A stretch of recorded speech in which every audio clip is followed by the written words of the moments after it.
এয়া গাঁৱৰ ৰাতিপুৱা। গাঁৱত ৰাতিপুৱাৰ সময়খিনি খুব ভাল লাগে।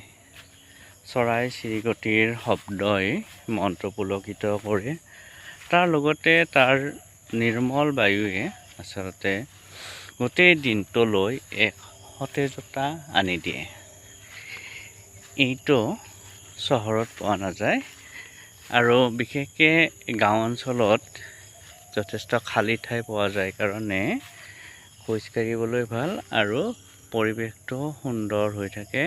বিশেষকৈ ৰাতিপুৱা সময়খিনি নিৰল নিস্তব্ধ হৈ থাকে আৰু বিভিন্ন চৰাই চিৰিকটিয়ে গোটেই পৰিৱেশটো এক সুন্দৰ কৰি তোলে। লগতে ইয়াত সেউজীয়াৰ পৰিমাণটো বৰ্তমানো আছে আৰু কিছু কমিছে যদিও বৰ্তমানো কিন্তু আছে আৰু মানুহে ৰাতিপুৱা শুই উঠি এটা সুন্দৰ নিৰ্মল বায়ুৰ উপভোগ কৰিব পাৰে এই গাঁও অঞ্চলতে। তাকে আজি দেখুৱালোঁ সকলোকে। গুড মৰ্ণিং, শুভ ৰাতিপুৱা। ধন্যবাদ।